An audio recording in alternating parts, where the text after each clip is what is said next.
সুপ্রভাত। আজকে অক্টোবর মাসের 6 তারিখ 2024।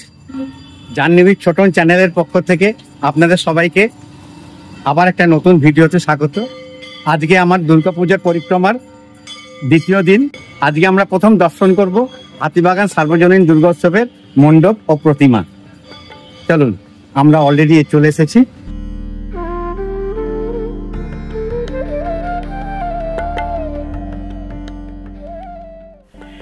আমরা এবার প্রবেশ করছি হাতিবাগান সার্বজনীন দুর্গোৎসবের মেন প্রবেশদ্বার দিয়ে।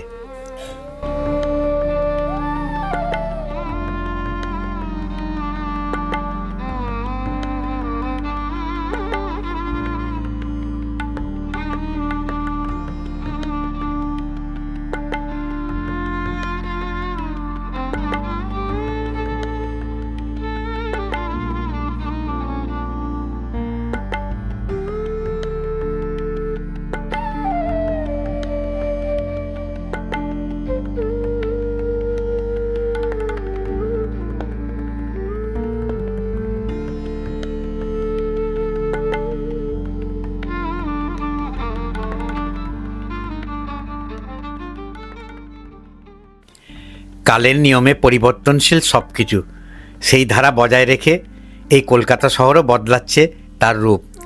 এই বদলে যাওয়ার চিত্রটাই ফুটে উঠেছে হাতিবাগান সার্বজনীন পুজো মণ্ডপের চারিধারে। এটাই এই বছরের থিম, প্রকরণ, যার ইংরাজি অর্থ প্রসেস।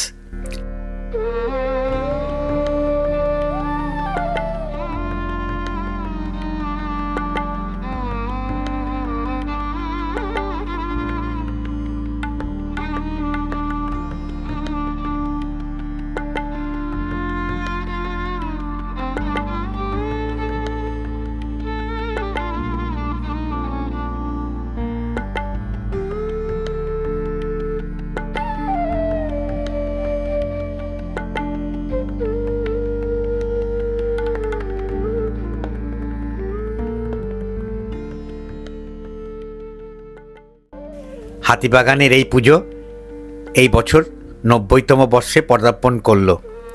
মা দুর্গার অবস্থানও পাল্টে গেছে। আগে যেমন একান্নবর্তী পরিবারের মতো মা তার সন্তানদের নিয়ে এক চালায় পুজো মণ্ডপে থাকতেন, কিন্তু এখন সব আলাদা আলাদা। তাই এই মণ্ডপেও মা তার সন্তানদের নিয়ে দূরে দূরে অবস্থিত।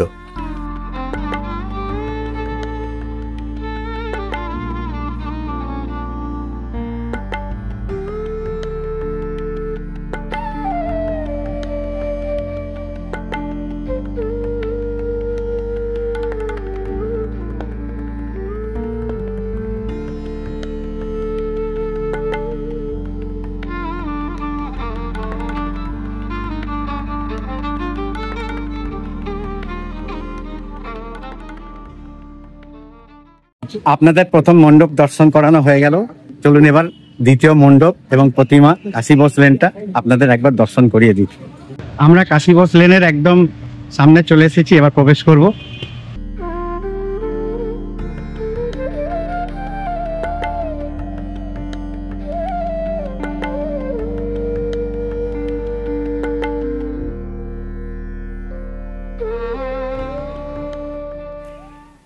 আমরা কাশী বোস লেন দুর্গাপুজো সমিতির একদম মণ্ডপের সামনে চলে এসেছি। এবার এই পুজো 87তম বর্ষে পা দিল। এবারের পুজোর থিম হল রত্নগর্ভা। মণ্ডপে ঢোকার মুখেই দেখা যাচ্ছে ইতিহাসের দীর্ঘ প্রতিচ্ছবি। দেওয়াল জুড়ে রয়েছে বাংলার মেয়েদের অধিকার রক্ষার লড়াই।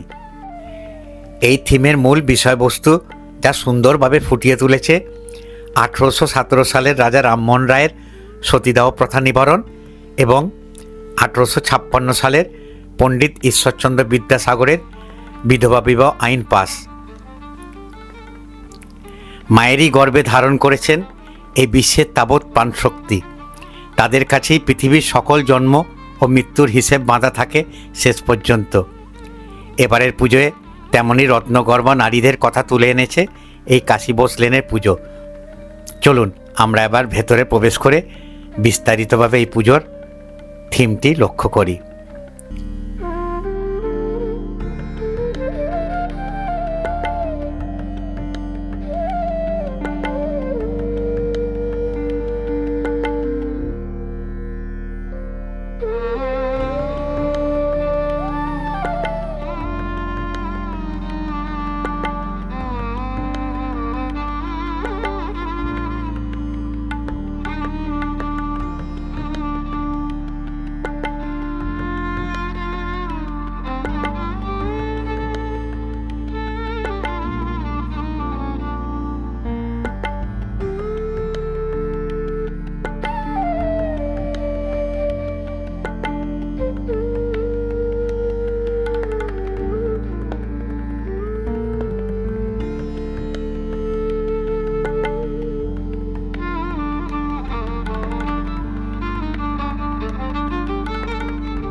কাশী লেনের মণ্ডপ এবং প্রতিমা দর্শন হয়ে গেল।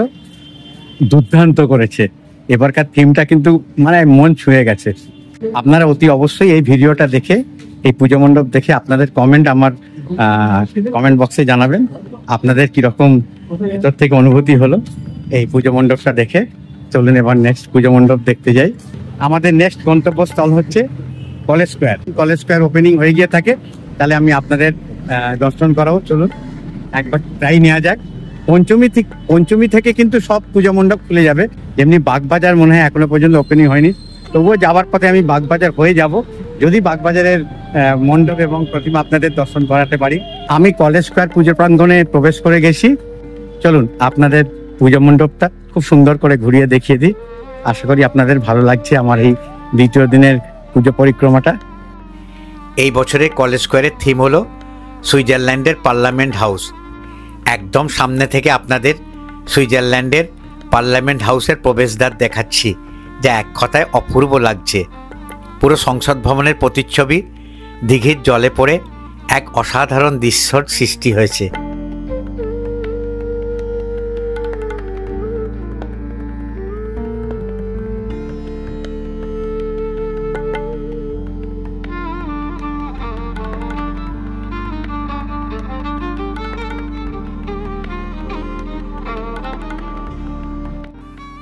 সুইজারল্যান্ডের সংসদ ভবনকে ফেডারেল প্রাসাদ নামেও পরিচিত।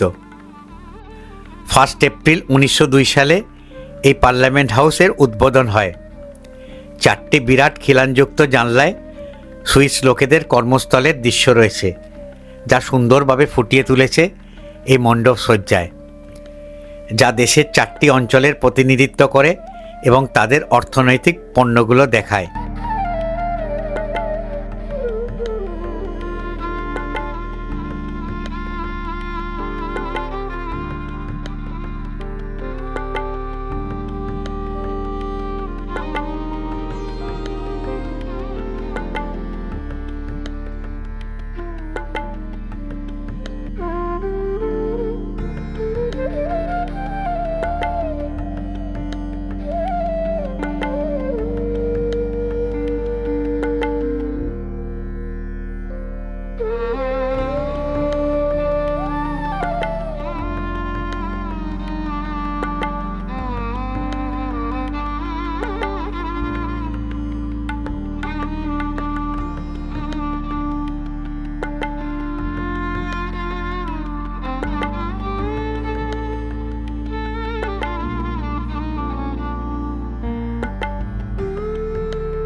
মেডিকেল দোকান থেকে একটা ওআরএস কিনে নিলাম, ওআরএসটা খাচ্ছি, কেননা প্রচন্ড ঘাম হচ্ছে।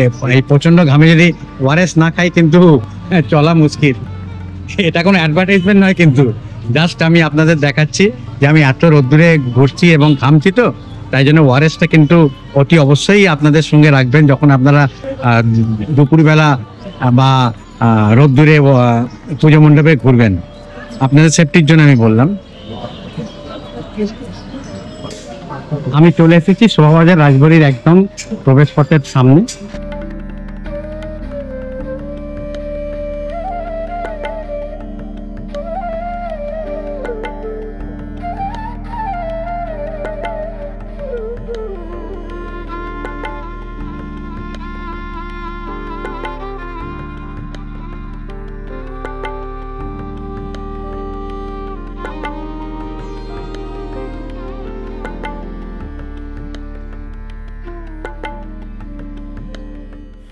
আমরা এবার প্রবেশ করছি শোভাবাজার রাজবাড়িতে। রাজা নবকৃষ্ণদেব রাজবাড়িটি নির্মাণ করেন। এই বাড়িতেই কলকাতার সবথেকে পুরনো দুর্গাপুজো অনুষ্ঠিত হয়। 1757 খ্রিস্টাব্দে পলাশীর যুদ্ধের পর রাজা নবকৃষ্ণদেব শোভাবাজার রাজবাড়িতেই দুর্গাপুজো শুরু করেন।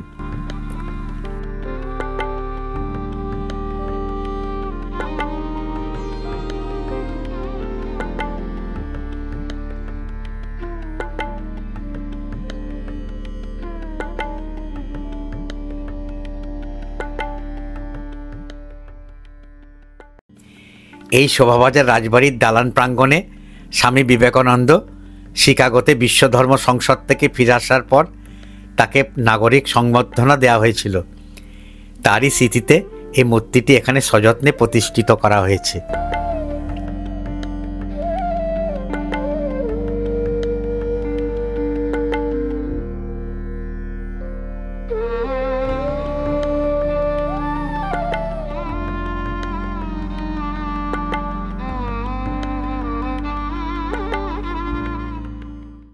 আমি এবার বাগবাজার সার্বজনীন দুর্গোৎসবের সামনে চলে এসেছি। জানি না আজকে দর্শন করতে পারবো কিনা।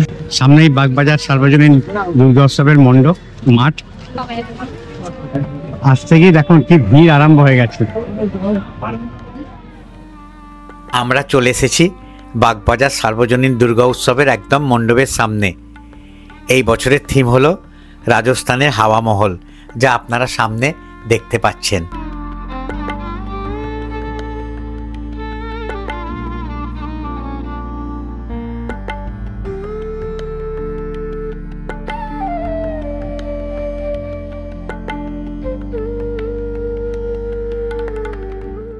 আমার সঙ্গে দেখা হয়ে গেল আমার এই চ্যানেলের এক্সটেন্ডেড ফ্যামিলি সদস্য। তো ওনার সঙ্গে উনি বললেন যে আমার ভিডিও দেখেন, তো কিরম লাগে আমার ভিডিও? খুব সুন্দর লাগে এবং সবচেয়ে বড় আপনার একটা অনন্য ব্যাপারটা লাগে, আপনি নিজে যেহেতু সব সময় চেষ্টা করেন ট্রেনে বাসে যেগুলোতে সাধারণ মানুষ উপকৃত হয়, যেভাবে প্লাস বিশেষ করে মন্দিরগুলোতে আপনার প্রসাদের টাইমিংসগুলো আপনি শেয়ার করেন, অত্যন্ত উপভোগ করি এবং আগামী দিনে আরো সুন্দর সুন্দর ভিডিও আপনার থেকে পাওয়ার অপেক্ষা রইলাম। নমস্কার, অনেক অনেক ধন্যবাদ। বাগবাজারের দুর্গাপুজো শুরু হয় 1918 বা 19 সালে। প্রথমে এটি ছিল বারোয়ারি পুজো, পরবর্তীকালে এই পুজো পরিণত হয় সর্বজনীন দুর্গাপুজোয়। শ্রদ্ধেয় নেতাজি সুভাষচন্দ্র বসু, চিত্তরঞ্জন দাস সহ বিশিষ্ট ব্যক্তিবর্গ একসময় এই পুজোর সাথে যুক্ত ছিল।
এই পুজোর মূল আকর্ষণ হল দেবী দুর্গা, সরস্বতী ও মা লক্ষ্মীর মাথার বিশাল মুকুট।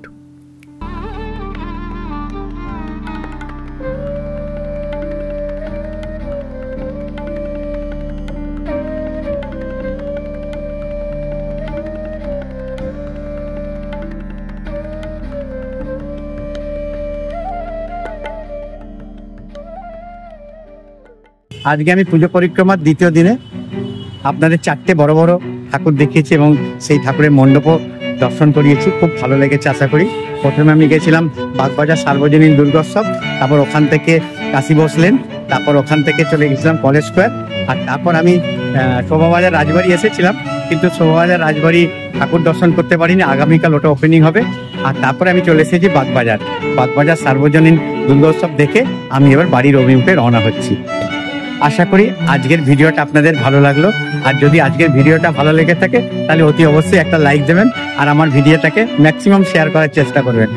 আপনারা যত বেশি শেয়ার করবেন তত বেশি বাড়িতে বসে বয়স্ক মানুষেরা এই দুর্গাপুজোর দিনে আমার ভিডিওর মাধ্যমে নানান ঠাকুর এবং ঠাকুর মণ্ডপ দর্শন করতে পারবেন। আমি তাহলে ভিডিওটা এখানেই শেষ করছি। আবার আপনাদের সঙ্গে দেখা হবে আমার আগামীকাল আগামী পর্বে, তার মানে দুর্গাপূজা পরিক্রমার 3য় দিনে। আপনারা সবাই ভালো থাকুন, সুস্থ থাকুন। তাহলে ভিডিওটা আমি এখানেই শেষ করলাম।